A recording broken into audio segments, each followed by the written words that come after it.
ఈరోజు ప్రోమోలో బుల్లబ్బాయ్ అహల్య గౌతమ్లతో మీరు ఇంద్ర చనిపోయిన విషయం మీ ఇంట్లో వాళ్ళకి చెప్పారా? ఇంద్ర కాల్పుల్లో కాశ్మీర్లో చనిపోయిన విషయం మీ ఇంట్లో వాళ్ళతో చెప్పారా అని అంటూ ఉంటుంటే అహల్య ఇంకా గౌతమ్ ఇద్దరు టెన్షన్ పడుతూ బుల్లబ్బాయ్ వైపు చూస్తూ ఉంటారు. అహల్య ఇంద్ర ఇద్దరు కలిసి కాశ్మీర్లో ప్రేమించుకున్న విషయం, పెళ్లి చేసుకోవాలని అనుకున్న విషయం చెప్పారా మీ ఇంట్లో వాళ్ళకి అని బుల్లబ్బాయ్ అహల్య గౌతమ్తో అంటూ ఉంటాడు. అప్పుడు వాళ్ళిద్దరూ బుల్లబ్బాయ్తో ఏమీ మాట్లాడకుండా మౌనంగా ఉండేసరికి అప్పుడు బుల్లబ్బాయ్, ఓహో, మీరు మీ ఇంట్లో ఒక్క ఇంద్ర చనిపోయిన విషయం మాత్రమే చెప్పారన్నమాట.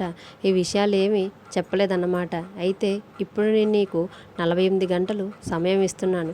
ఈలోపు నువ్వు నా అహల్య బంగారాన్ని నాకు ఇచ్చేస్తే మంచిది, లేదంటే ఈ విషయాలన్నీ నేను వచ్చి మీ ఇంట్లో వాళ్ళకి చెప్పేస్తాను అని అహల్యని ఇంకా గౌతమ్ని బ్లాక్మెయిల్ చేయడంతో అహల్య ఇంకా గౌతమ్ ఏం చేయాలో అర్థం కాక టెన్షన్ పడుతూ ఉంటారు.